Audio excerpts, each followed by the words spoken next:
मंगलाचरण बोलेंगे। प्रणम्य परमात्मानं सिद्धं त्रैलोक्यवन्दितं स्वाभाविक चिदानंद स्वरूपं निर्मलाव्ययम् शुद्ध जीवादिद्रव्याणां देशिकं च जिनेश्वरं द्रव्यसंग्रहसूत्राणां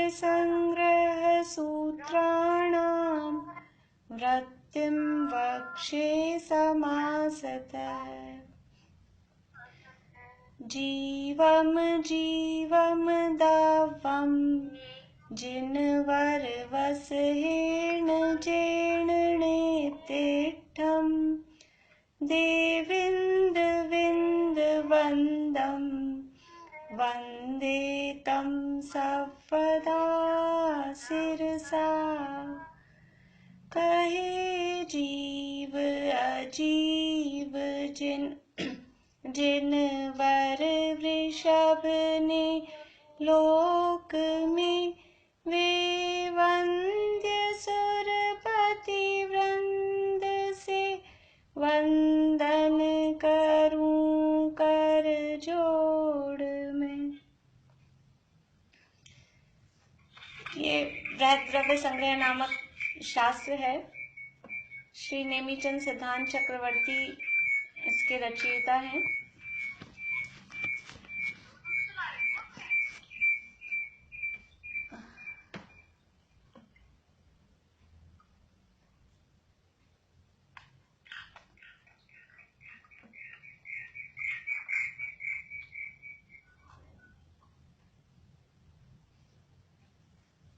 यहाँ हमारी गाथाएं तो हो गई थी 12-13। थोड़ा सा हम रिवीजन देख लेते हैं। इसमें क्या बता रहे हैं, शास्त्र में चल क्या रहा है कि यहाँ द्रव्यों का वर्णन, 6 द्रव्य और 7 तत्वों का वर्णन यहाँ पे चलने वाला है। तो 6 द्रव्य कौन कौन से हैं? जीव, पुद्गल, धर्म, अधर्म, आकाश और काल। और 7 तत्व जीव, अजीव, आश्रव, बंध, संवरण, निर्जरा और मोक्ष। ये 7 तत्व और 6 द्रव्यों का वर्णन यहाँ चलने वाला है। तो सबसे पहले जीव का वर्णन यहाँ चल रहा है। और जीव का वर्णन जो कर रहे हैं वो 9 अधिकारों के माध्यम से, 9 अधिकार मतलब उसकी 9 विशेषताओं के माध्यम से कर रहे हैं, जो दूसरी गाथा में यहाँ हमको बताया था कि जीव जीता है, उपयोग में है, अमूर्तिक है, कर्ता है, स्वदेह परिमाण है, भोक्ता है, संसार में स्थित है, सिद्ध है और ऊर्ध्वगमन स्वभाव वाला है। ये जीव की 9 विशेषताएं या जीव के स्वरूप के संबंध में बताई थी कि जीव कैसा है। तो उसमें से हमारी जीवो यानी जीता है, उपभोगमो यानी उपयोग में है, अमूर्तिक है, कर्ता है, भोक्ता है, स्वदेह परिमाण है। ये इतनी बातें यहाँ अपनी हुई थी। अब बात चल रही थी संसार में स्थित है। अपने जो रेगुलर अपने क्लास में आ रहे हैं वही लोग हैं, कुछ नए लोग भी हैं।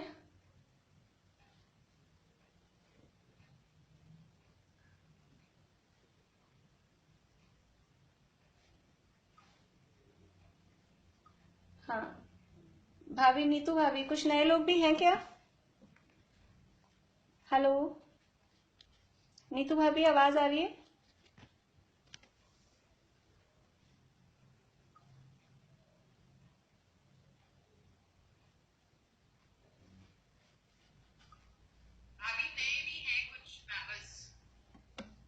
हाँ, तो हम अभी इन सबको तो ज्यादा डिस्कस, पीछे वाली बातों को ज्यादा डिस्कस करें या अपन सीधा स्टार्ट कर लें? संसार स्थित, देखिए इसमें थोड़ा सा मैं बताती हूँ आपको। जो जीव के 9 विशेषण यहाँ बताए हैं, तो पहला विशेषण बताया था जीवो। जीवो यानी जीता है। जीता है यानी जीव का स्वरूप कैसा है कि वो जीव है तो वो जीवित ही है। जीव अपने प्राणों से जीता है। और जीव के प्राण कौन से हैं? हमने देखा था कि दो प्रकार से इसमें बताया था, एक व्यवहार से और एक निश्चय से। निश्चय से जीव के प्राण क्या है कि निश्चय से तो जीव के चैतन्य प्राण हैं, निश्चय से जीव के चैतन्य प्राण हैं, और व्यवहार से जीव के इंद्रिय बल, आयु और श्वासोश्वास, यानी व्यवहार से जीव जिएगा। यदि सांस रुक गई, अभी जैसे समझ लीजिए ये जो डेथ हो रही है कोरोना से, तो ये क्यों हो रही है कि वो जो वायरस है वो यहाँ हमारे गले के थ्रू जाके और हमें सांस लेने में प्रॉब्लम करता है, और फिर जीव सांस नहीं ले पाते हैं, तो सांस रुक जाती है तो मरण हो जाता है। तो व्यवहार से जीव के प्राण कहे जाते हैं। इसी तरह से आयु कर्म पूरा हो जाता है, तो आयु कर्म पूरा होने पर भी जीव जीवित नहीं है, मर गया, ऐसा कहा जाता है। तो ये भी जीव का प्राण है। ये सब लेकिन जो प्राण है ये व्यवहार से कहे गए हैं। वास्तव में जीव मरता है क्या? वास्तव में जीव तो अजर अमर है, जीव का कभी मरण नहीं होता। तो जीव का कभी मरण नहीं होता, ये किस कारण से होता है कि जीव में चैतन्य नाम का प्राण है, वो अपने चैतन्य प्राणों से अनादिकाल से जीता आया है और अनंत काल तक जीता रहेगा। तो ऐसा ये पहला जो जीव का विशेषण बताया गया कि जीवो यानी वह जीता है, जीव सदा ही जीवित रहता है। इससे हमें अपनी समझ लीजिए जो मरण का भय है वो निकल जाता है कि मेरा कभी मरण नहीं होता, क्योंकि मैं सदा जीवित रहने वाला तत्व हूँ। पुद्गल है वो सदा मरा हुआ ही है, उसमें चेतना ही नहीं है, और जिसमें चेतना है वही जीता है। मुझ में चैतन्य नाम का प्राण है, उस चैतन्य प्राण से मैं सदा ही जीता हूँ। दूसरा है उपयोग में। उपयोग में जीता तो हूँ, लेकिन वो जो मेरी जीवत्व है, जो मेरी जीवन पना है, वो पहचाना किससे जाता है कि ये उपयोग नाम का एक जीव का लक्षण है।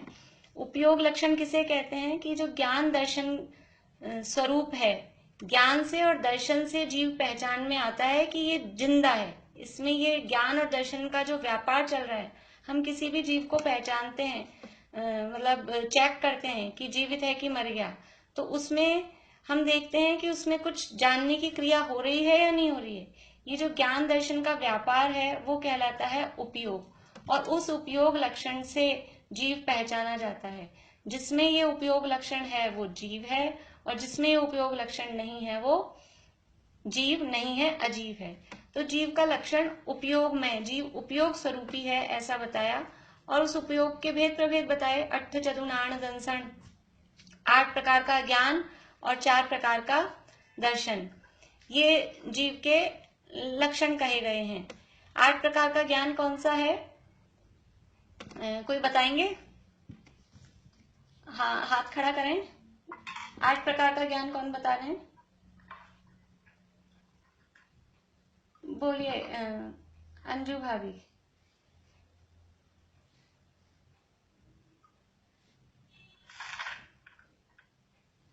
हाँ रेखा भाभी बोलिए,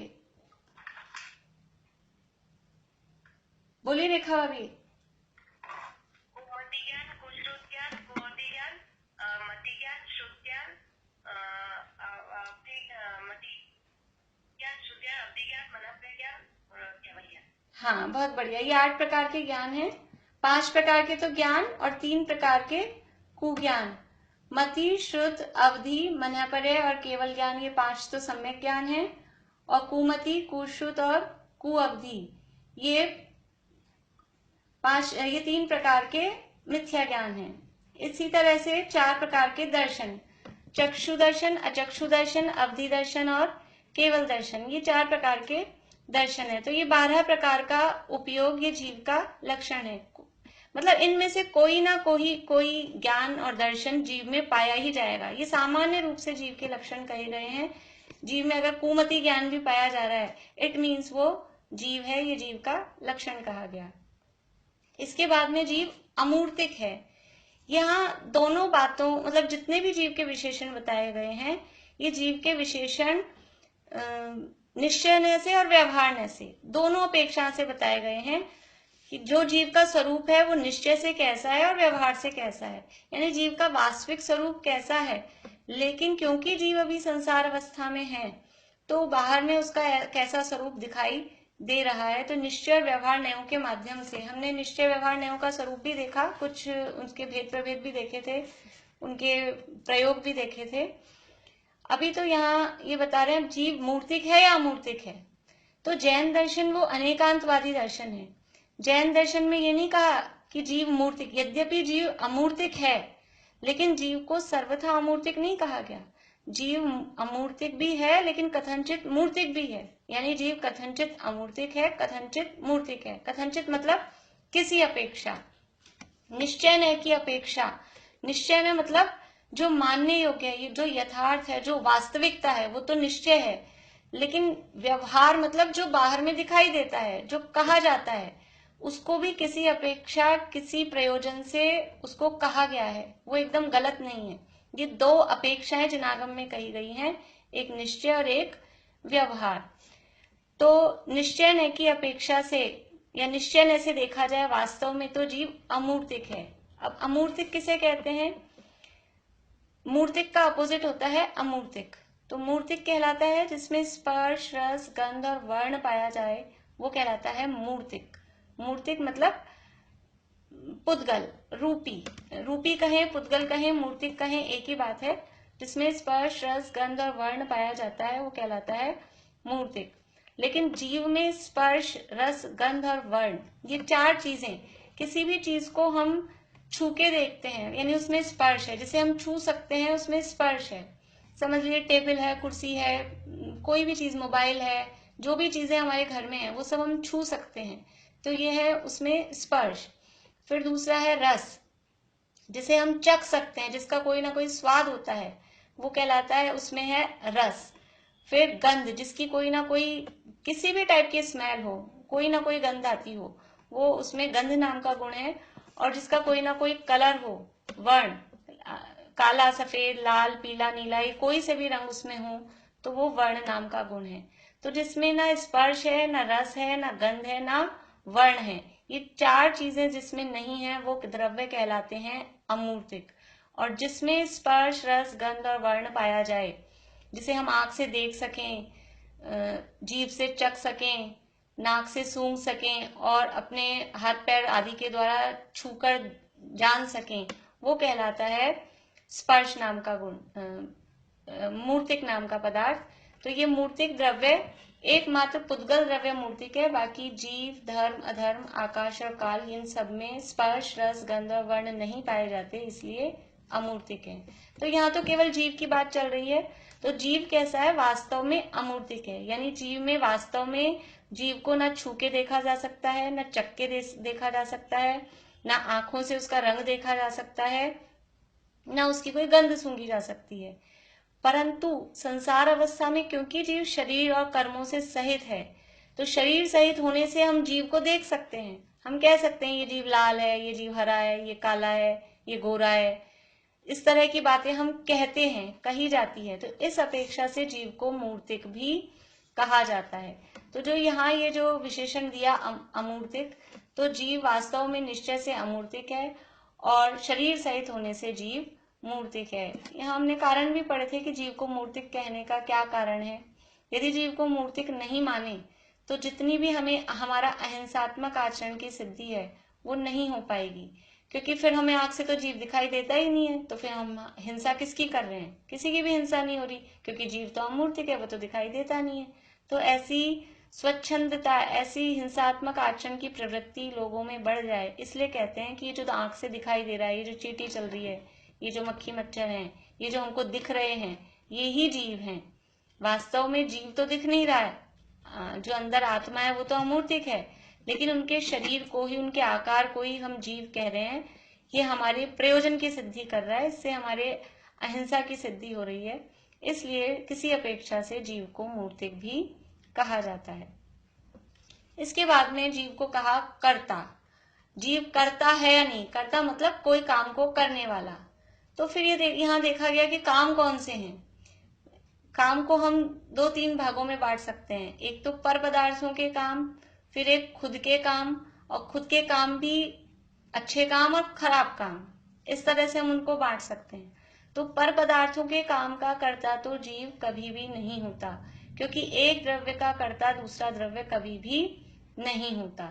फिर भी व्यवहार से मैंने ये रोटी बनाई, मैंने ये गाड़ी चलाई, मैंने ये साफ सफाई की, इस तरह का जो कहा जाता है ये पर पदार्थ हैं। रोटी है, गाड़ी है, समझ लीजिए, और जो जो भी काम है वो सब पर पदार्थ हैं। तो ये बहुत स्थूल व्यवहार, जो हमने व्यवहार के भेद प्रभेद पढ़े थे, बहुत स्थूल व्यवहार से कहा गया है। वास्तव में एक द्रव्य का कर्ता दूसरा द्रव्य होता नहीं है। तो फिर थोड़ा अंदर आते हैं, फिर जीव किसका करता है कि एक तो हमारे बुरे भाव होते हैं और एक हमारे अच्छे भाव होते हैं, जिसको हम शास्त्र की भाषा में कहते हैं विकारी पर्याय, और दूसरा है शुद्ध निर्मल पर्याय।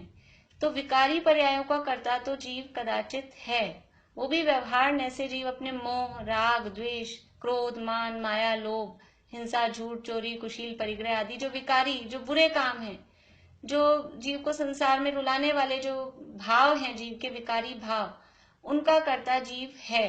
क्योंकि जीव अपने भावों का कर्ता खुद नहीं होगा, खुद उसको नहीं कहा जाएगा, तो फिर ये बुरे भाव हो किसके रहे हैं, फिर वो सुधारेगा कैसे? और उसका कर्ता कोई और होगा तो वो अगर वो बुरे भाव किसी और ने किए हैं तो जिसने किए हैं वही सुधारे। इसलिए जीव को अपने भूल का एहसास कराने के लिए, अपनी भूल स्वीकार कराने के लिए उसको अपने विकारी भावों का कर्ता व्यवहार से कहा जाता है। और फिर थोड़ा और अंदर आते हैं तो कहते हैं कि ये विकारी भाव भी वास्तव में कर्म के उदय के लक्ष्य से होते हैं, जीव उनका वास्तव में कर्ता नहीं है। जीव तो अपनी जो निर्मल, केवल ज्ञान आदि जो निर्मल पर्याय हैं, सम्यक दर्शन आदि जो निर्मल पर्याय हैं, उन्हीं का कर्ता होता है। तो इस तरह से यहाँ कर्ता की बात कही, मतलब पूरा उसमें ऊहापोह की गई कि जीव करता है या नहीं है, करता है तो किसका करता है, करता नहीं है तो किसका करता नहीं है, जिसका करता है उसका किस अपेक्षा से करता है, कैसे करता है, कैसे नहीं करता है।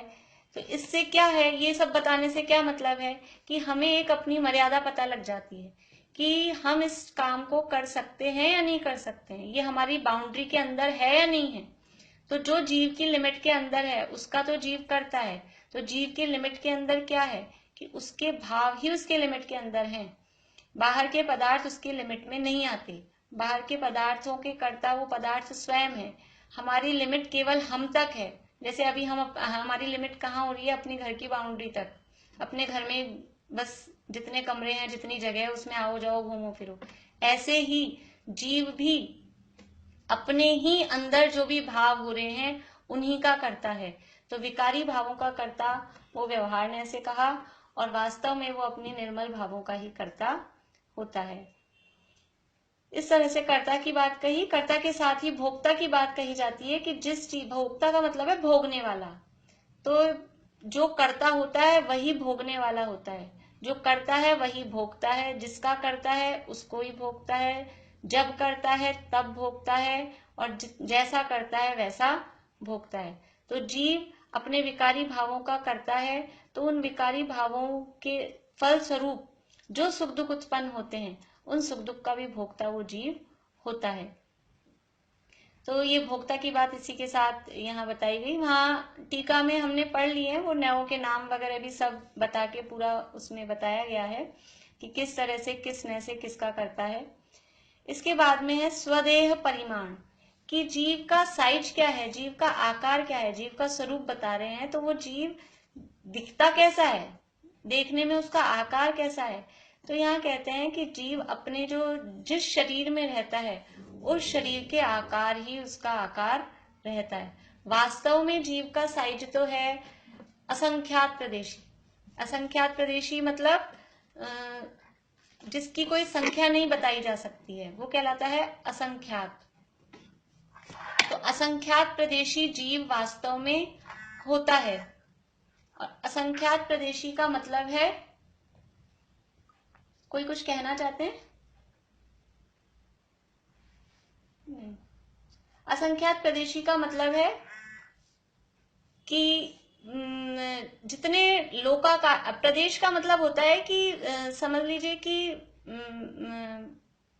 क्षेत्र की सबसे छोटी इकाई होती है। यानी कि एरिया जैसे बनता है कि एक एक डॉट लगा लगा के हम जैसे समझ लीजिए सेंटीमीटर बनाते हैं, सेंटीमीटर के और मिलीमीटर करते हैं, ऐसे जो उसकी लीस्ट यूनिट पर जाएंगे हम, तो एरिया की सबसे छोटी यूनिट को बोलते हैं प्रदेश। तो जितने पूरे लोक में जितने प्रदेश हैं वो प्रदेश होते हैं असंख्यात। असंख्यात बहुत बड़ी संख्या होती है, हम मतलब उसको गिन नहीं सकते, बता नहीं सकते। असंख्यात जो संख्या है वो हमारे मतिशुद्ध ज्ञान में नहीं आ सकती। तो असंख्यात प्रदेश पूरे लोकाकाश में होते हैं, उतने ही असंख्यात प्रदेश एक जीव में होते हैं एक्चुअल में। तो वो हमेशा ऐसे असंख्यात फैल के नहीं रहते। तो फिर जीव रहता कैसे है कि जीव को अपने कर्म के उदय के अनुसार, नाम कर्म के उदय के अनुसार छोटा बड़ा जैसा भी शरीर मिलता है, उस शरीर के आकार में वो उसमें एडजस्ट हो जाता है। ऐसी उसमें एबिलिटी है, ऐसी उसमें एक शक्ति है, ऐसी उसमें योग्यता है कि जैसा शरीर जीव को मिलता है उस शरीर में वो छोटा या बड़ा सिकुड़ के रहता है तो असंख्यात प्रदेशी, लेकिन वो असंख्यात प्रदेशी ऐसा फैल के कभी भी हर समय नहीं रहता। जैसा शरीर मिलता है वैसे शरीर के आकार वो रहता है। इसलिए यहाँ जीव का आकार कहा स्वदेह परिमाण। ये जितने भी विशेषण बताए गए हैं ये सब जो भी अन्यमति हैं, अन्यमति अदर जो उनकी मान्यताएं होती हैं, उनकी मान्यताओं का निराकरण करने के लिए जीव के विशेषण बताए गए हैं, जो यहाँ ही दूसरी गाथा में सारा बताया था कि किस किस मत का निराकरण करने के लिए कहा गया। तो एक जो सदाशिव नहीं, एक जो जीव को मानते हैं कि जीव हमेशा लोक में फैल के रहता है, जीव पूरे लोक के आकार में रहता है। ऐसा ये न्यायिक, मीमांसक और सांख्य ऐसा मानते हैं कि जीव सर्वव्यापक है, जीव पूरे लोक में फैल के रहता है। ऐसा कुछ लोग मानते हैं ब्रह्मा पूरे लोक में व्यापक है। तो उनकी उस मान्यता का निराकरण करने के लिए कहा कि जीव तो अपने शरीर के आकार में रहता है, हर समय जीव लोक प्रमाण फैल के नहीं रहता। तो ये ऐसा इनकी मान्यताओं का निराकरण करने के लिए जितने भी ये बताए गए उपयोग लक्षण बताया है कि जीव जीता है ऐसा बताया है, या जीव करता है, भोगता है, अमूर्तिक है, ये जितने भी विशेषण बताए जा रहे हैं ये किसी न किसी मत की मिथ्या मान्यताओं का खंडन करने के लिए बताए जा रहे हैं। तो इस प्रकार यहाँ जीव स्वदेह परिमाण है। और इस गाथा के अंतर्गत हमने समुद्घात का प्रकरण भी पढ़ा था कि समुद्घात अर्थात मूल शरीर को छोड़े बिना आत्मा के प्रदेशों का शरीर से बाहर निकल जाना, वो कहलाता है समुद्घात। तो अपने मरने के बाद तो सभी शरीर छोड़ देते हैं, वो तो मरण कहलाता है कि पूरे के पूरे शरीर को छोड़ के आत्मा बाहर निकल जाए। लेकिन पूरा शरीर भी नहीं छोड़ा और आत्मा के कुछ प्रदेश कुछ रूप में बाहर निकल जाएं, वो समुद्घात कहलाता है। और 7 प्रकार के समुद्घात इस प्रकरण में हमने पढ़े हैं। इसके बाद में अब हमारा प्रकरण चल रहा है ये यहाँ पर कि जीव संसार में स्थित है। यानी कुछ लोग ऐसा मानते हैं कि जीव तो सदा से ही मुक्त है, हमेशा से मोक्ष में ही रहता है। तो यहाँ उसका निराकरण करने के लिए कह रहे हैं कि जीव हमेशा से मुक्त नहीं है, जीव सदा काल मोक्ष में नहीं रहता है। यहाँ कह रहे हैं कि जीव संसार में, अभी वर्तमान पोजीशन क्या है, वर्तमान में जीव संसार में स्थित है। यदि जीव को मान लिया जाए निश्चय से, यथार्थ में, वास्तव में तो जीव मुक्त स्वरूप है। द्रव्य दृष्टि से देखा जाए जीव का स्वभाव सिद्ध भगवान के जैसा मुक्त स्वरूप ही है। लेकिन अगर ऐसा ही मान लिया जाए कि मैं तो मुक्त अभी ही हूं, तो फिर कोई मुक्त होने का प्रयास ही क्यों करेगा, कोई मुक्त होने का पुरुषार्थ ही क्यों करेगा। तो इसलिए यहाँ पर पहले इस बात को रख रहे हैं, इस बात को स्थापित कर रहे हैं कि जीव अभी संसार में है। जब ये मानेंगे कि संसार में है, तब वो मुक्त होने का वास्तव में पर्याय में भी, अपनी अवस्था में भी, कंडीशन में भी मुक्त होने का प्रयास करेंगे। और जो ये माने कि मैं तो अभी मुक्त हूं, तो वो जो अपने को बंधन में, कर्मों के बंधन में मान ही नहीं रहा, तो वो मुक्त होने का प्रयास कैसे करेगा। तो यहाँ संसारी जीवों का स्वरूप 3 गाथाओं में 11, 12, 13 3 गाथाओं में यहाँ बता रहे हैं। उसमें हमारी बात हो गई थी काफी, थोड़ा सा अपन गाथा पढ़ के फिर से एक बार अर्थ बताते हैं। और ये गाथा का पाठ अभी अपन इसमें नहीं कर पाएंगे शायद, क्योंकि टाइम फिर कम रहेगा, तो जैसे भी आप लोगों को टाइम होता हो, या तो क्लास के पहले या क्लास के बाद, सब अपना अपना पर्सनली गाथाओं का पाठ जरूर कर लें, नहीं तो वो जो हमने याद की वो सब फिर भूल जाएंगे। देखिए 11वीं गाथा पढ़ते हैं। पुड़वी जल तेय वाऊ वणफदी विविह थावरे इंदी विगतिग चदु पंचखा तस जीवा होंती संखादी। ये अपनी पुस्तक में 34 नंबर 34 नंबर पेज पे 11 नंबर की गाथा है। यहाँ बता रहे संसारी जीव कौन से होते हैं। हमने तत्वार्थ सूत्र में पढ़ा था जीव दो प्रकार के होते हैं, एक संसारी और एक मुक्त। तो उनमें से संसारी जीवों की यहाँ बात चल रही है। फिर संसारी जीव कौन से होते हैं? संसारिणस त्रस स्थावरा। संसारी जीव त्रस और स्थावर दो प्रकार के होते हैं, वही बात यहाँ बता रहे हैं। पुड़वी यानी पृथ्वी, जल, ते यानी तेज यानी अग्नि, वायु यानी वायु, और वनस्पति वनस्पति। इस प्रकार के विविध थावरे इंदी, विविध प्रकार के ये स्थावर हैं, वो इंदी वो एक इंद्रिय जीव हैं। क्योंकि संसारी जीव दो प्रकार के होते हैं, स्थावर और त्रस। स्थावर जो होते हैं वो एक इंद्रिय होते हैं, उनके एक ही इंद्रिय होती है। इंद्रियां मोस्ट प्रोबेबली सब जानते होंगे। इंद्रियां किसे कहते हैं? कि जो शरीर के चिन्ह विशेष जो हमें ज्ञान कराने में सहायक होते हैं, वो इंद्रियां कहलाते हैं।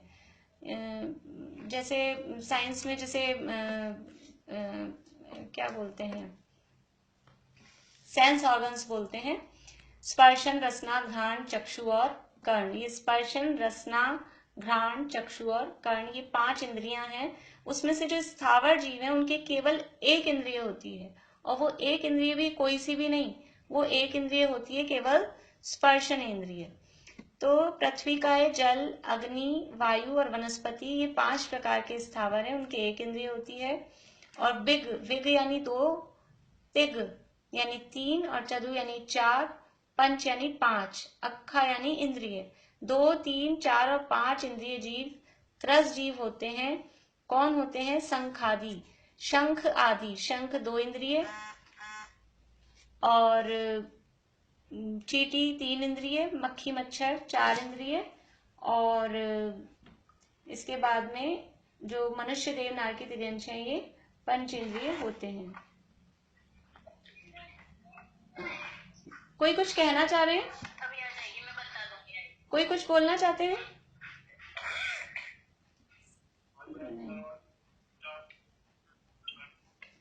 तो इस तरह से ये त्रस और स्थावर जीवों की बात यहाँ बताई। सरल है, जिन लोगों ने पहले पढ़ा हुआ है उनके लिए सरल है कि एक इंद्रिय जितने भी जीव हैं वो स्थावर कहलाते हैं, और 2 इंद्रिय से 5 इंद्रिय तक के जीव त्रस कहलाते हैं। कल हमारी बात चल रही थी शाम को, व्हाट्सएप पे किसी ने पूछा था, ये जो अभी वायरस चल रहा है, ये जितने भी वायरस और बैक्टीरिया हैं ये एक इंद्रिय नहीं होते हैं, ये त्रस जीव होते हैं। तो मोस्ट प्रोबेबली 2 इंद्रिय होने चाहिए, और अब वो कैसे होते हैं, जहां तक है 2 इंद्रिय ही होने चाहिए, पर त्रस होते हैं इतना जरूर है, स्थावर नहीं होते। तो इस तरह से ये संसारी जीवों की अवस्था बताई कि संसारी जीव 2 प्रकार के हैं, स्थावर और त्रस। उसके बाद में फिर 12वीं गाथा में उनके और भेद प्रभेद बताए हैं कि इन संसारी और मुक्त त्रस और स्थावर इन जीवों को 14 भागों में बांटा, इनके ग्रुप्स बनाए, जिसे कहते हैं जीव समास। जीव समास मतलब जीवों को इकट्ठा करने वाली कोई समान बातें, कोई ऐसी बातें, समान चीजों को देखकर हमने उनके ग्रुप्स बना दिए, उस ग्रुपिंग को कहते हैं यहाँ शास्त्र की भाषा में जीव समास। तो ये 14 प्रकार के जीव समास यहाँ बताए। समणामणाणेया पंचिंदिय निम्मणा परे सव्वे बादर सुमेंदी सव्वे पज्जत्रिदराय। अब यहाँ बता रहे हैं कि अभी हमने जो जीव देखे स्थावर और त्रस, तो उनको सबको एक साथ हम लिखेंगे तो 1 इंद्रिय, 2 इंद्रिय, 3 इंद्रिय, 4 इंद्रिय और 5 इंद्रिय। स्थावर यानी 1 इंद्रिय और त्रस यानी 2, 3, 4, 5 इंद्रिय। उसमें से यहाँ कह रहे हैं समणा अमणा नेया पंचेंद्रिय, कि पंचेंद्रिय जो है उनको दो प्रकार के जानना, समणा और अमणा। समणा यानी समणा, मन सहित, समनस्क, मन सहित, और अमणा यानी मन रहित।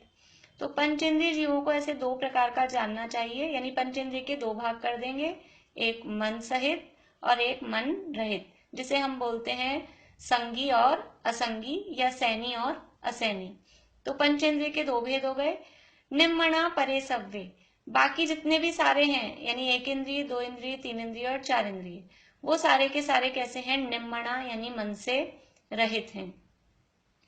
अब इसमें से जो एक इंद्रिय है उसके फिर भेद कर रहे हैं। बादर सुहुम ए इंद्रिय, एक इंद्रिय के दो भेद करने हैं, बादर और सुहुम यानी सूक्ष्म। बादर और सूक्ष्म ऐसे दो प्रकार के एक इंद्रिय। सव्वे पज्जत इदराय, और बाकी जितने भी हैं, दो इंद्रिय, तीन इंद्रिय, चार इंद्रिय, पंचेंद्रिय, वो तो सब बादर ही हैं। तो इस तरह से पहले कितने हो गए भेद? देखिए, एक इंद्रिय के दो भेद किए, बादर और सूक्ष्म। उसके बाद यानी बादर एक इंद्रिय, सूक्ष्म एक इंद्रिय, फिर दो इंद्रिय, तीन इंद्रिय, चार इंद्रिय, और असंगी पंचेंद्रिय और संगी पंचेंद्रिय। इस तरह से ये हो गए सात। ये सात सव्वे पज्जत इदराय, ये सातों के सातों पज्जत यानी पर्याप्त, और इदरा यानी अपर्याप्त, पर्याप्त का इतर यानी उसका अपोजिट। तो ये सातों के सातों पर्याप्त भी हैं और अपर्याप्त भी हैं। ये संसारी जीवों का स्वरूप बताया जा रहा है कि जीव संसार में स्थित है। तो यह बताया जा रहा है कि इतने सारे जीव, ये इस टाइप के जो जीव हैं, ये सब संसारी जीव हैं, और ये संसारी जीवों के प्रकार यहाँ बताए जा रहे हैं। तो उनकी ग्रुपिंग की है कि पूरे संसारी जीवों को हम इस तरह से 14 भागों में बांट सकते हैं।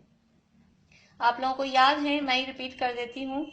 जैसे ये 14 कैसे बने? सबसे पहले सूक्ष्म एकेंद्रिय पर्याप्त, सूक्ष्म एकेंद्रिय अपर्याप्त, या फिर सब पहले इकट्ठा बोल लेते हैं। सूक्ष्म एकेंद्रिय पर्याप्त, बादर एकेंद्रिय पर्याप्त, दो इंद्रिय पर्याप्त, तीन इंद्रिय पर्याप्त, चार इंद्रिय पर्याप्त, असंगी पंचेंद्रिय पर्याप्त और संगी पंचेंद्रिय पर्याप्त। ये पर्याप्त के साथ हो गए।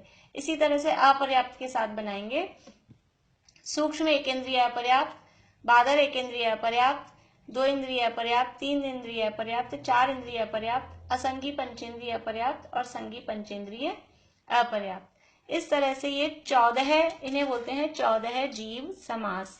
और यहाँ इसके कारण भी बताए हैं टीका में कि त्रस और स्थावर क्यों हो रहा है जीव, क्योंकि इस शरीर के प्रति आसक्त होकर, शरीर में राग भाव करके, शरीर में आसक्त होकर, इसके समझ लीजिए इसके पालन पोषण के लिए, इसके शारीरिक सुख दुख के लिए हमने बहुत इन त्रस और स्थावर जीवों का घात किया।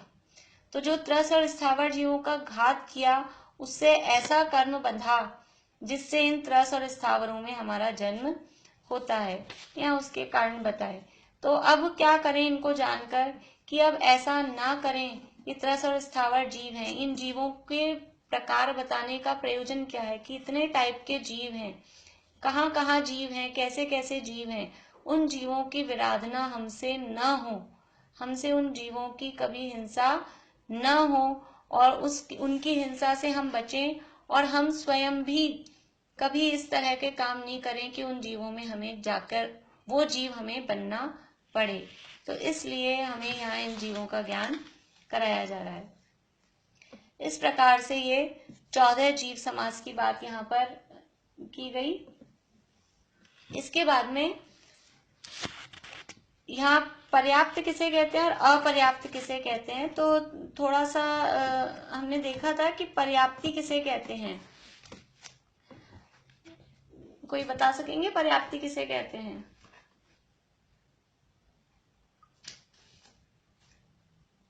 बता रहे हैं कोई?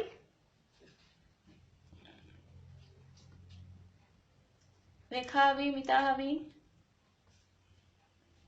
बोलेंगे कुछ? देखिए, पर्याप्ति कहते हैं कि जब, हाँ रेखा अभी बोलना चाहते हैं।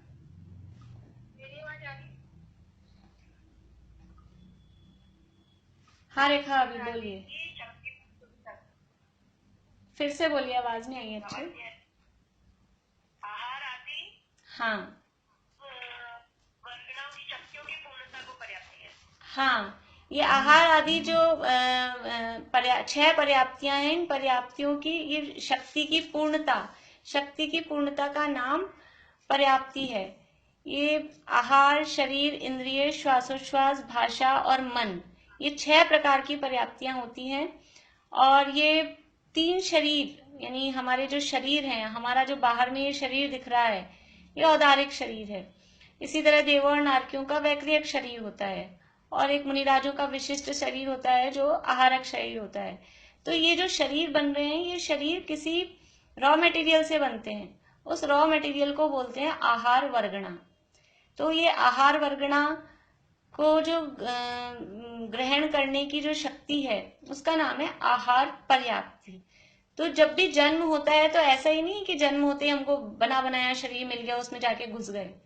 जन्म होते समय जीव वहां पहुंचता है और जीव को वहां पुद्गल के परमाणुओं से अपने शरीर का निर्माण स्वयं करना पड़ता है, जिसे उस निर्माण करने की जो परमिट है, अपना शरीर बनाने की जो परमिट है, उस परमिट का नाम पर्याप्ति है।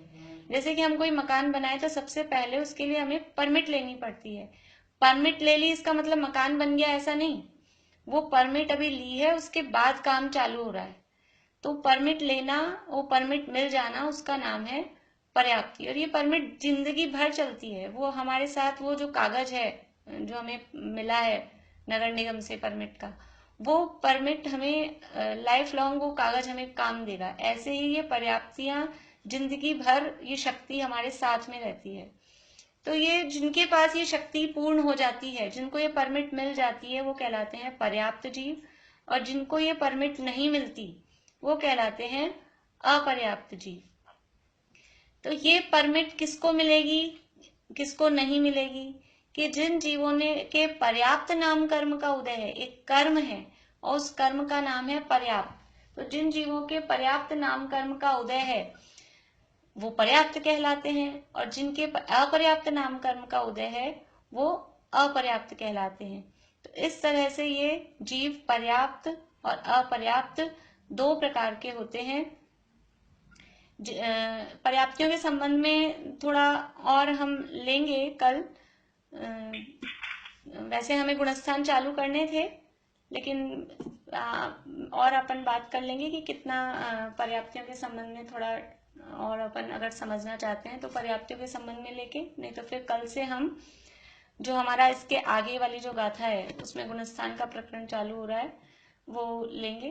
पर्याप्तियों के संबंध में अभी इतना समझ लीजिए, जो लोग समझ लीजिए नए आए हैं, कि ये जिन जीवों को यानी कुछ परमाणु ग्रहण करते हैं और वो परमाणु ग्रहण करके और उसको शरीर बनाने योग्य उसको बनाए, इससे पहले अगर उनका मरण हो जाता है, वो कहलाते हैं अपर्याप्त। और उनकी आयु श्वास के 18वें भाग, यानी एक श्वास जितनी हमारी होती है, एक हमारी जो नाड़ी फड़कती है उसके 18 पार्ट करें, उसमें से एक पार्ट जितनी टाइम लगा, उतनी आयु ऐसे अपर्याप्त जीवों की होती है।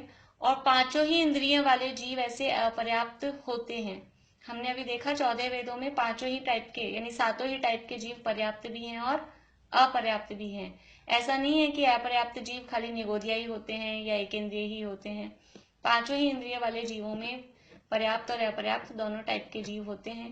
और जो पर्याप्त जीव होते हैं उनकी आयु उससे अधिक मिनिमम अंतर्मुहूर्त तो होती ही होती है। तो इस तरह से आज ये कुछ रिवीजन हमने किया है। कल से बराबर हम आगे बढ़ेंगे। अभी हमारी क्लास का समय हो गया है। जिनवाणी स्तुति मैं यहाँ से एंड करती हूँ। जिनवाणी स्तुति आप लोग बोल लेंगे सभी।